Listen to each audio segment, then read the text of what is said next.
They were the heroes from the future, teenagers protecting the universe from those that would sow the seeds of chaos. Each had unique powers and abilities, and though they often had their differences, they came together to save the day as the Legion of Superheroes.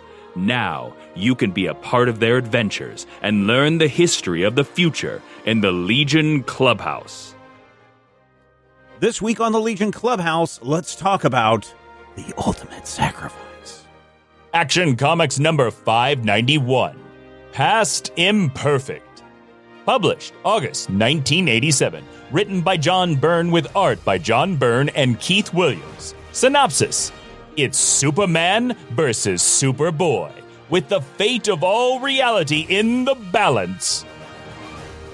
I want to preface this conversation, Matthew, by saying that even though you see this as the beginning of the end of the Legion of Superheroes, I did enjoy these 4 issues from Legion of Superheroes 37, Superman number 8, Action Comics 591, and Legion of Superheroes number 38. I enjoyed these. I thought it was a good story. I thought that, everything you knew is wrong has etched its way into comicdom forever and ever. But there's some things I want to talk about. First thing that I want to talk about is in issue 591, where Superman and Superboy have to fight. Yes. Action Comics 591. And I guess the question is, would Superman fight a younger version of himself? Would the John Byrne Superman really and truly fight a younger version of himself? Obviously, the answer is yes, because John Byrne did that in the pages of this comic. But is that something Superman would do? See, and that, I think, is the biggest takeaway from this, because, to speak in the parlance of 87, this is not your father's Superman. And this Superman being willing to fight his younger self is part of that. I remember reading these books when they came out and looking at it in hindsight. I was thinking about it today. Byrne coming to DC was a big deal, but Byrne was known for Marvel work. He was the Marvel Method. He was the X-Men guy, the Alpha Flight guy. And his Superman, at this point, has been almost a year. We had the 6 issues of Man of Steel, and we've had 8 or 9 issues of this. Superman and Adventures of Superman were coming out, both written and drawn by Byrne. It really is kind of Marvel Superman. Looking at it from the lens of now, it's as much a departure from Silver Age Superman as that 2001, hip Grant Morrison Superman running around in his jeans and going, "Hey, I'm Superman. Hi, how?" It wasn't quite like that. I feel like, well, it wasn't. And, honestly, I really kind of enjoyed Morrison's take. No, I feel like I really liked Morrison's Action Comics run. Yeah. I thought it was... Especially when it was drawn by Perez, I felt like it was solid. Yeah. The thing I liked about it is that, and this is something Morrison does, but you have to read the entire Morrison run in order to understand what he starts, because when that Superboy or Superman appeared, everybody hated Morrison's Superman. But by the time you got to the end and you're like, holy crap, he just tied in the gold and the silver and the modern age of Superman all into one story. That's kind of brilliant. It is. And that's kind of, both the plus and the minus. And in 87, I remember there being a big deal, because the one book that I never missed was Who's Who in the DC Universe. Right. And because of the timing, the issue with Superman, I think it's issue 20 or 21, came out after Man of Steel. So there was an entry for the Earth 2 Superman who died in the Crisis. And then there was an entry for the Superman of the post-Crisis universe. Silver Age Superman did not get an entry in Who's Who. Silver Age Superman, and I remember there being complaint letters in Who's Who about not mentioning that Silver Age Superman, who walked off into the distance with Lois and everything. Exactly. That guy no longer existed. And I feel like this story, especially this young Superman who seems like kind of a prototype of what we'd see in, Yeah, Lois and Clark, The Adventures of Superman. He's younger. He's kind of hipper. Superman was eternally 29 and a nerd in a suit. And this is a cool dude who has, a hairy barrel chest and a hairy chest and arms and ripping up trees to impress Lana Lang. And having him willing to punch his younger self, or not only in this case, fly after and grab his younger self, I think is Byrne's way of kind of saying it's still Superman, but this is a new and a different take on Superman. I know, and still, even in a more modern take of Superman, I still feel there's something odd about this Superman, right? Where he's willing to punch a kid instead of trying to de-escalate the situation. And the other thing that's really weird is how everybody at DC Editorial was just like, yeah, let's just have Superboy try to fight Superman, and they fight each other. And Superboy does all of these quote-unquote bad things that you wouldn't expect a Superboy to do. Right. And they do call out in several places, oh, this Superboy is a great deal faster than I am. Superboy is stronger than me, but I'm more experienced and I've fought things he's never considered. And they really are trying to show you this is what Superman was. And now by comparison, because at a certain point, when you're lifting a truck, right, the fact that you can lift a truck and then that guy can lift a really big truck, sometimes you kind of lose the scale. So on the one hand, I definitely agree with you. I think it is weird that, 30-year-old Superman is willing to punch a 16-year-old that looks just like him. But I think it's also interesting that a 16-year-old who looks just like him is willing to give him the ultimate Gil Kane punch, not merely flying up and back, but through the roof of the house and into orbit where he crashes into Crypto. Yeah. Who, by the way, Crypto is so adorable. There's some things about this that also seem kind of weird. And maybe, somebody was like, oh, you guys should have done better research on this. No, we're looking at this from our gut reactions from this. But it seems like when you look at a Silver Age Superman, now granted, Superboy is not Superman. Right. Silver Age Superman always had some trick up his sleeve, like we saw when he got in a fight with Muhammad Ali. There was a nod and a wink and how everybody could win, and Muhammad Ali is still the greatest, et cetera, et cetera, et cetera. It feels like that would be something that we would see in this book, where somehow young Superboy being put under the pressure of the Time Trapper in order to save his universe, which again, the universe only consists of Krypton and Earth, and Krypton has been destroyed. So really the universe only consists of Earth. No one ever knows what happened to Daxam. We're not going to talk about Daxam. But in order to save his Earth and put it into some other dimension, some pocket dimension, somewhere far away, we don't know where, that Superboy wouldn't have used his super smarts to figure out a solution to this without having to resort to, well, I guess I have to give up my best friends, the only people who understand me. I guess I have to give up this alternate version of myself who's not quite as strong as me, but still holds all of the ideals of me. I guess I will give all of that up. He does say that he rigged the stasis beam to not work on Superman. Yeah, from the previous story. I do agree with you, and I don't know if it's in this issue. Actually, I think it may be later on, but there's a point where Silver Age Superboy from the Pocket Universe says, I guess I've always just been able to do everything that I really, really needed to do. And I feel like that is important too, because the DC Universe circa 1962 really was about what cool trick or superpower or gimmick or fake out can we do? We could do a rubber mask, or we could do new kryptonite, or we could bring in the president. Oh, crap. We timed that really badly. But, sometimes you don't. In November of 63, not a good time to bring in the president. They didn't know that. You'd think they would, because the Legion is from the future. But I do kind of feel like they're trying to specifically make a comparison, not just of here's a Superboy who crashes on Earth in the 50s and finds Kents who are in their 50s and, has these adventures in Superman.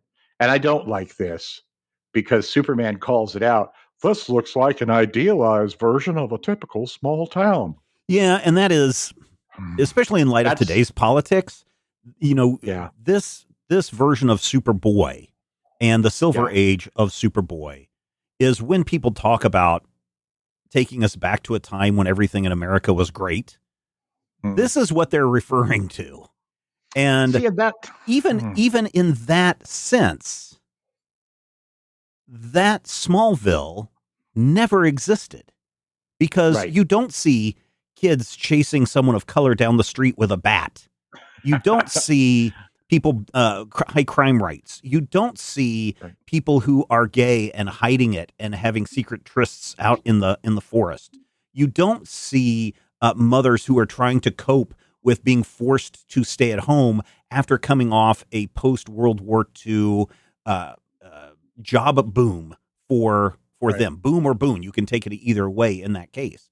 And so, yes, even this idealized version of Smallville is an idealized version of Smallville for a 10-year-old to understand. I could definitely see that. I feel like, as someone who has spent 53 odd years deeply investigating, living in weird small town Kansas, because, I'm just saying, I don't want to show off my credentials. I can tell you that small town Kansas, as idealized by Jerry Siegel, as idealized by, Otto Binder, as idealized by people of, oh, these are the salt of the earth, these are the farmers, these are the people, these people are just as political, just as butt-headed, just as racist, as you mentioned, sexist, just as problematic as the people that Jerry Siegel was trying, to talk about, and granted, it wasn't Kansas back in the day, but it was still small town America. Yeah. And again, like I said, I think they did it in a way for a child to understand. Oh, absolutely. And it's also done in a way where most of these books, when these Superboy stories were coming out in 49 and 50 and 55, even going into the beginnings of the Legion in the Silver Age in 60, 65, all the way through there, you really do have mostly people who live in cities on the East Coast idealizing Superman as coming from this small town, this Leave It to Beaver kind of Green Acres world. Well, maybe not Green Acres, but definitely Leave It to Beaver. I don't know. There's a little Green Acres in here, because you do get to a point where Crypto is a dog, and dogs have a brain about the size of a grapefruit. He's pretty smart. He's the smartest pig. But he's a genius dog. Yeah. He is. He's a genius dog. He's just like Wilbur. He's like Arnold Ziffel. But you do also have a couple of moments in here that are expressly designed to shock, because it's, oh man, this is definitely not our Superman, because this gold kryptonite that should depower him forever doesn't do a thing. That I think is kind of the most interesting thing about Action Comics 591. Byrne has had a chance to reboot Superman and has been doing a fine job of telling Superman stories. And then all of a sudden, when you get up to, is Superman still weak from kryptonite, or all the kryptonites? Can he still fly through the sun to clean his cape? And the answer that we get in 591 is a resolute no. Superman is like, I don't even know what this green kryptonite is. Red kryptonite? Gold? What are you talking about, kid? And I think that is very interesting that Byrne is just like, nope, all of that, put it away. We're going to be doing something completely different here. Kryptonite does exist in the post-crisis universe, but as he says, the radiation is completely different. So the wavelength of the pocket universe is slightly different, blah, blah, blah, fish cakes. But what it really breaks down to is another one of those simplification moments where Byrne is like, there is a kryptonite. It is green. It is a radiation thing that makes you sick. It doesn't just affect Kryptonians because it's going to give Lex Luthor cancer in a couple of months. Yeah. And then I won't get to finish that storyline because I'm going to get mad and quit the book. Yeah. Yeah, I don't know. 591 is just had me sit back and just really think about what we're doing when we reboot a hero. What are the core concepts that we keep? And if one of the core concepts of Superman is he's a good person who's always trying to do the right thing, then it seems like both of the characters in this book are going against that core value. But it's also, I think, a humanizing element for the older Superman, because once he meets Jonathan and Martha. Why did you say that name? He meets Jonathan and Martha, and that's the point where he kind of realizes, okay, there's some that stakes tells me everything I need to know. Yeah. This is the thing. These are not my parents, but they are similar enough to my parents that I know that you have the same morals that I do. And older Superman literally hugs Superboy when Superboy bursts into tears. And I'm like, okay, there it is. Mm-hmm. He's not infallible. He can make a decision. He can punch a 16-year-old with his own face, but he can also afterwards regret it and admit that he did something wrong and try to help the Legionnaires, even though they ditch him in the past, because Superman and the Legion show, never tweet. Also, I don't know if you're reading the original, but the last panel of Action 592 says, hey, next issue, Big Barda. It didn't happen. Action 592 does not exist. It was never printed. Don't go looking for it. If you do go looking for it and you find it, it's fake. La, la, la, la. I'm not listening. Oh, this is the one where Big Barda and Superman do the porn video with sleaze? Yes. Where sleaze. Yeah. No, that didn't happen. No, that it never most definitely did. So anyway, a lot of punching, a lot of fighting, a little come to realization, and then we need to find out if we can actually save this pocket universe.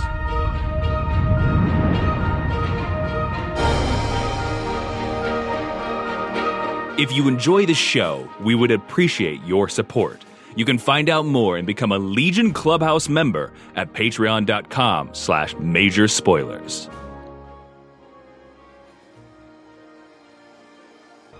Legion of Superheroes Volume 3, Number 38, The Greatest Hero of Them All. Published September 1987. Written by Paul Levitz with art by Greg LaRocque, Mike DeCarlo, and Arne Starr. Synopsis: a Legionnaire makes the ultimate sacrifice, but you'll never believe which one. Okay, issue number 38, The Greatest Hero of Them All. We need to talk about the nature of the ultimate sacrifice. Because I understand the ultimate sacrifice, right? We have seen heroes again and again and again say that my life, giving up my life, is worth saving the lives of many. We saw this in Star Trek with Spock. We've seen it with Superman before. We've seen it with, so many heroes before. That if I am willing to give up my life so that everyone else can live, that is the greatest sacrifice we can do. Pharaoh Lad did that with the Sun Eater, right? He sacrificed himself for the greater good. Mm-hmm. I don't remember if at that point in the Legion history it was already determined that these kids were no longer teenagers, that they were taking the crazy United Federation of Planets drugs to keep them all looking like teenagers, even though they were in their 60s. That was before they were all 65 years old. That was probably 5 years before, I would say. In hindsight of that, though, when a child does the ultimate sacrifice, it seems misguided in the context of the time period that this came out. And it's great. Superboy becomes the fuse that keeps the generator alive, so that the Earth can go into the pocket dimension and stay there forever, even though he dies, and Ma and Pa and Lana and Pete can all live. Mm-hmm. It's the idea that it's like, hey kid, you need to be willing to make the ultimate sacrifice for your parents. You need to make the ultimate sacrifice for your country. For your world. Well, yes, to an extent. But I think if we look at what's going on in the time period, the Cold War, number one, And more importantly, we are literally a decade out from the end of the Vietnam War. And the Vietnam War was very much, send your kids off to war. They're going to die for freedom. They're going to die so that you can live. And when I look at things that are going on in the world today, where we are asking children to pick up guns and go and fight and commit the ultimate sacrifice to keep their country alive, this good old USA alive, that seems really weird for me. And even when we think of the Legion before we knew that they were taking anti-aging drugs, even now, that concept of, hey, teenagers, we have the space police, we have space forces, we have weapons, we have old people. None of those people are willing to step up and sacrifice themselves for the greater good of the United Planets. But you kids, go and commit the ultimate sacrifice, and we're going to be fine with that. That's fine. And I think that, yes, the teenage superhero is a wish fulfillment character for children. So, and this is why you don't see sidekicks who are less than 10. I think Robin was probably 10 or 11, 12 when he became Robin, Dick Grayson. Certainly, Tim Drake was already in high school. 8 in the beginning, but yeah, by 87. Yeah. So when a kid is reading a comic book, those sidekick characters or those teenage superheroes are there to be the wish fulfillment of the child. Gee, I sure wish I could be Batman's sidekick, or I sure wish that I could be like Superman. Well, you're in luck, kid. Here's a Superboy comic for you. Here's a Robin comic for you. Here's a Speedy comic for you. Oh, wait, that may send a wrong message a little bit further down the line. Here's a Kid Flash. Here's a young Wonder Woman, Girl Wonder. Go have fun. Enjoy your wish fulfillment. But then when a kid reads, die for your country, die for this goal or this mission or this objective, part of me finds that grossly inappropriate to be sending that message out to kids. I think that, and again, having been there, I'm basing this a little bit on my own experience reading comics in 1987 at the age of 16. But again, at that age, we're probably not thinking of it. I would not have thought. I mean, the only thing that stopped me from going into the Marines when I was in high school, because they were heavily recruiting me, is the day that I went in to the recruiting office. The guy on duty was out. I had scheduled an appointment. I said, hey, look, I've got to go to work. I can meet you an hour before work. He was like, yes, that's fine. I will meet you on this day and this time. I went and showed up. He would have very easily convinced me to sign forms, but he didn't show up. And after that, I was like, well, if this guy doesn't care about me, why should I care about them? And I went to work, and every time he called for the next 3 months, I told people I was not available. So I was not thinking of that in that time period. But as an older adult, knowing what Vietnam really was, knowing what the Cold War was asking of soldiers, knowing what our soldiers are doing around the world today, that seems kind of indoctrination to me. Well, there is one thing that I think you really need to look at in 1987, and that was one phrase that I saw 17 million times: "Pow Biff, comics aren't for kids anymore." Yeah, that's true too. 87 is the year of martial law. It's the year where Frank Miller, who did Dark Knight Returns, all of a sudden takes over the main Bat book. 87, he's doing Batman Year One. So we have this young, scarred Bruce Wayne with Catwoman as a prostitute and the darkness of Gotham City and everyone corrupt except for Jim Gordon. We do have the point where Johnny Storm steals the Thing's girlfriend and marries her. Doctor Strange is murdered. Wonder Woman is revamped, and her origin has Hercules basically sexually assaulting her mother, and that's part of the origin of her. And there's a lot of intentional, we're going to age this up stuff. The Longbow Hunters, where Green Arrow is like boxing glove arrows. No, I'm going to shoot you with a broadhead. Right. And I'm like, there's going to be a lot of people bleeding out in Star City. But it is specifically, you know what else came out in 87? Kraven's Last Hunt. Yeah. So Kraven steals Spider-Man's life, freaks out Mary Jane. We do not know what he did to Mary Jane. He definitely, made Mary Jane crazy. Buried Spider-Man for 2 weeks, then took his own life because he couldn't beat Spider-Man. I definitely see it, and I'm just like, as you as a kid, being the young edgelord that you were probably like, yeah, this is pretty cool stuff. This is not. I was 17. I was like, yeah, that's exactly right. This is adult stuff. This is this is it. But at the same time, again, I know that that's not what Paul Levitz was trying to do with this issue. No, but in hindsight, today really feels like, wow, we are sending the wrong message to kids. And again, this may have been, maybe we need an editor to think about this a little bit more before we just have a kid who's willing to sacrifice his life like that. There is a line in this issue that really rings differently in hindsight, because Superboy is like, I will save my world. And I'm like, boy, that rings differently after Omni-Man, doesn't it? Yeah. But I also, I don't know.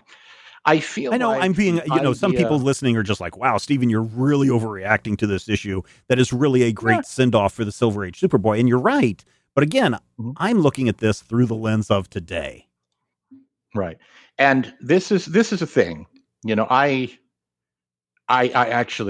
did more research. So I was looking in the Legion Companion, and Levitz was talking about how they had a couple of months to work back and forth with Byrne to debate what to do with Superboy. And this is very telling, because he's just like, Supergirl, meh. But Superboy was the, quote, emotional center of the Legion. So the plan was to create a Legion that was inspired by I don't know if, I don't think it's a spoiler for me to tell anybody, by a dead Superboy. Yeah. So that you could then have dead Superboy and still have him be the point of the Legion, the driving force behind the Legion, but never have to mention him.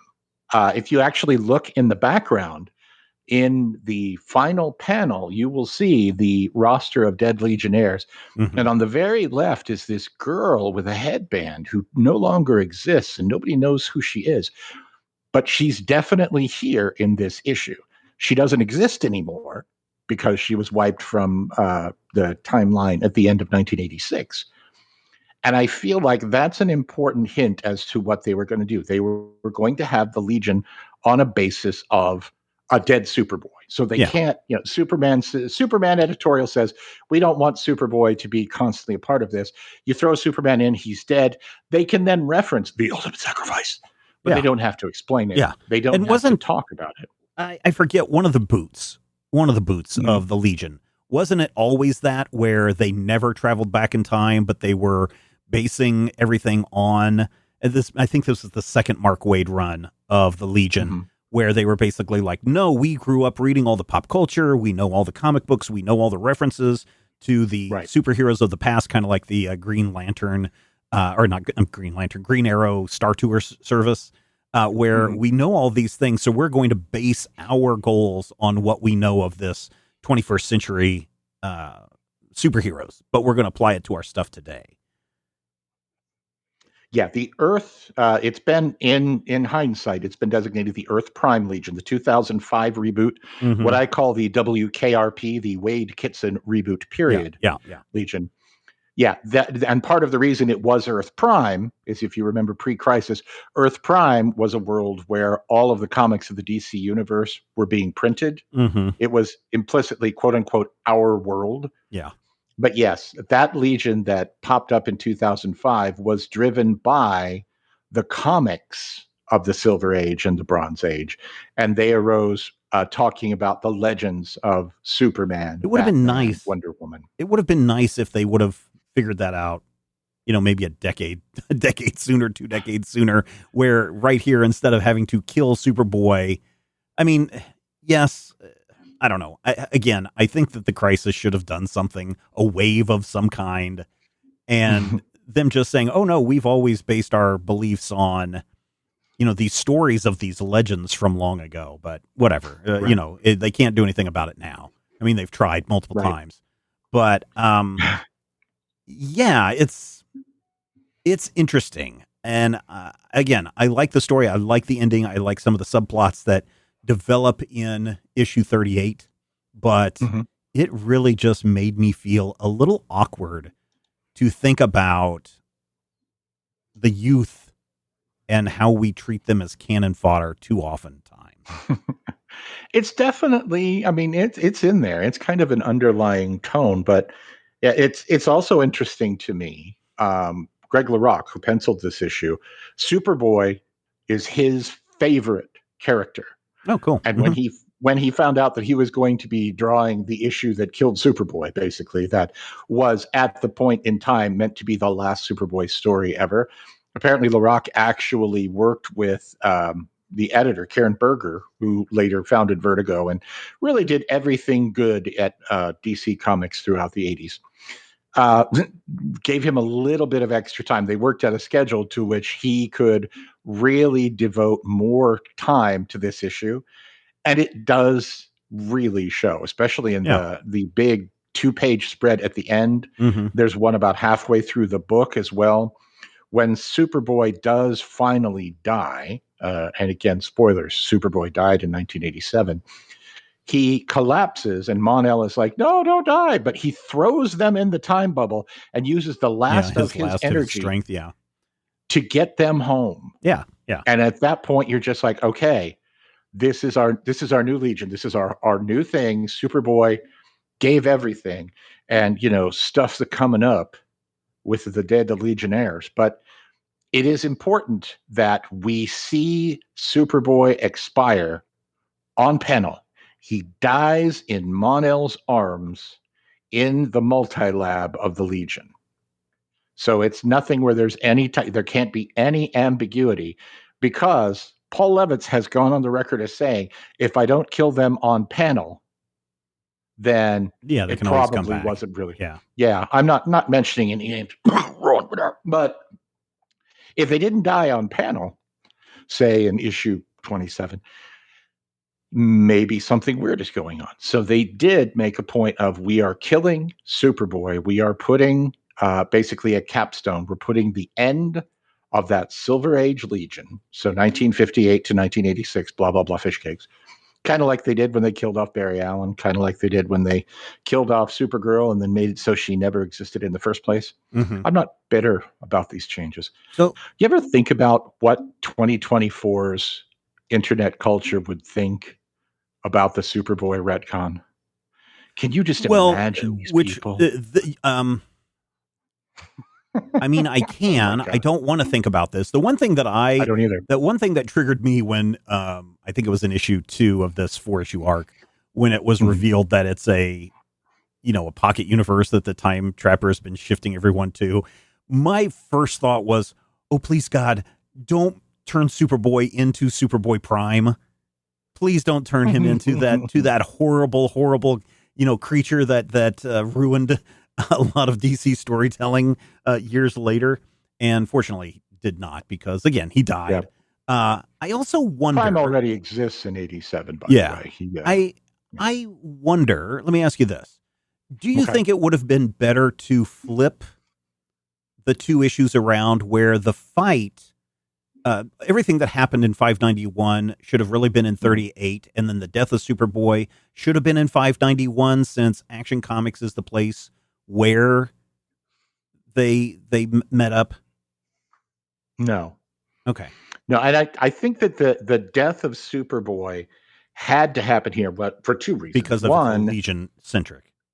Right, because it's Legion centered, but also because Byrne's Superman wouldn't, I mean, if you were, let's say you're just John Q. Public walking down the street and you pick up this Superman book and you see Superboy die, even if you understand it, it doesn't necessarily have the same sort of emotional heft, because this is a kid version of a guy who's still alive. So if this guy was real, quote unquote, and not like an alternate reality, quote unquote, because those don't count, don't matter in the mindset of the reader, it would not have had the same emotional heft. Whereas seeing the Legionnaires, who've been fighting alongside this kid since 1958, have to watch him die, especially Mon, because Mon-El, for all intents and purposes, is Superboy's brother. They don't always really reference it. They don't talk about it. Yeah. But Bob Cobb and Superboy are always like, his name is Superboy's name. Yeah. He is called Mon-El because of Superboy. Yeah. This is my brother. My brother just died. Yeah. Yeah. That's messed up. So I've already said that I really enjoyed this 4-issue arc for what it is. Mm-hmm. What are your thoughts on this 4-issue arc as we wrap up here? Love it. And honestly, I feel like this version of the Superboy Pocket Universe retcon could, with an asterisk, could have had the legs to make it work. It was the constant undercutting that comes next that really breaks it for me. And the real shame of it all is that Superman, for all intents and purposes, is back to pre-crisis levels by 1994. So barely, not even quite a decade. By the so much so that we have to split him into blue and red versions.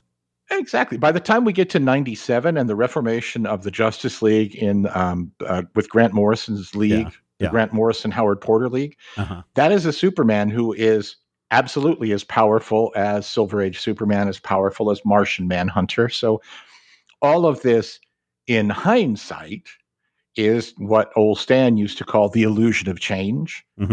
But because they kept having whoever, for whatever reason, say, Legion, you can't do that. Nope, you can't do that. They kept having these things of, we have to have this absolute removal of Superboy. Now you can't even have the shadow of Superboy. You can't have an unspoken, weird caped figure in your room of dead folk. We're going to have to take that whole thing out, and you're going to have to re-engineer everything back together, and you're going to have to put it, those things are the things that I feel really undermine it. So, when we get into volume 4 and we start seeing the things that happen to the thing after the thing and the thing, right now, if I were saying right now, it's 1987, it's November. Oh no, this would be really cool. This 4-issue arc has come out. Right? It's incredible. Yeah, no, this would be really cool. This is the thing that you go to the comic book store and you're standing around and you're like, oh my God, you guys, I cannot believe that there's a pocket planet somewhere. It's not even a pocket universe because nobody can detect it anywhere. How cool is that planet is still alive out there? I wonder if somehow they will bring it back. And then you got the other guy who's over there. Yeah, well, they just got rid of the crisis that was supposed to take care of all this, and it seems like they've just opened the back door to let all this stuff happen again. And then it's like, shut up, Travis. No one's talking to you. Right? Yeah, what do you know about hyper time, Travis? But, I do not in any way subscribe to the theory that value or back issue pricing or anything has anything to do with the quality of the comic. Yeah. But there is a reason why, if you go looking for Volume 3 Legion, mint condition, you're going to pay $4, $5, $4, $5. You get to issue 37, $20. You get to issue 38, $50. Yeah. 10 times. And the reason why is because this is the death of Superboy, the greatest hero that ever lived. And speaking of which, that cover is wonderful, beautiful. Yeah, it's really cool. Striking as hell. Sienkiewicz is such a strange choice for the Legion. It's just so weird to me. I think for a cover, yes. What's going on? What is he doing? Some DC stuff? Is this like his first DC work at this point?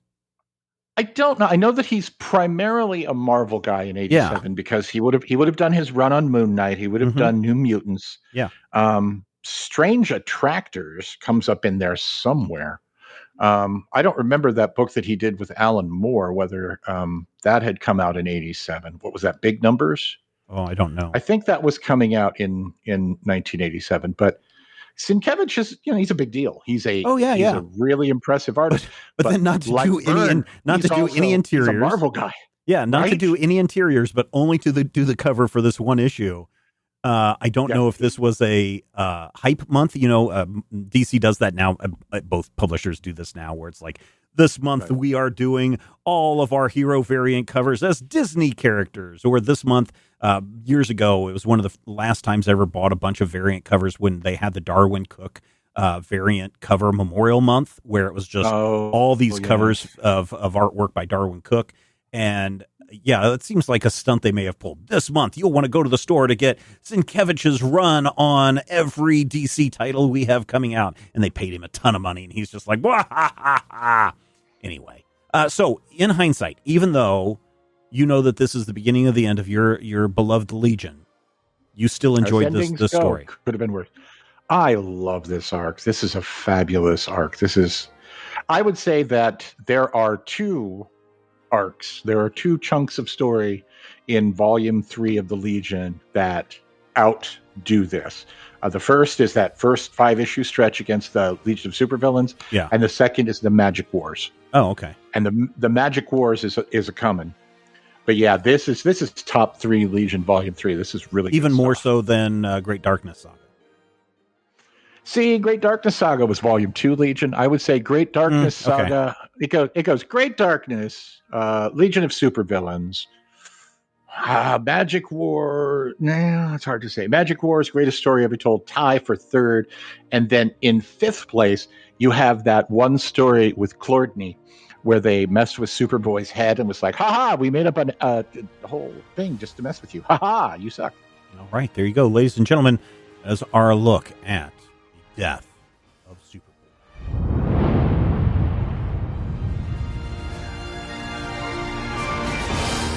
The Legion Clubhouse is a production of Major Spoilers Entertainment, LLC, and is produced by Steven Schleicher. Your hosts were Matthew Peterson and Steven Schleicher. You can follow Matthew at Mighty King Cobra and Steven at Major Spoilers. You can follow this podcast on Twitter at Legion Clubhouse. If you have questions or comments, send them to podcast@majorspoilers.com. I'm Jason Inman. Until next time, eat it, Grandpa. This podcast is copyright 2024 by Major Spoilers Entertainment, LLC.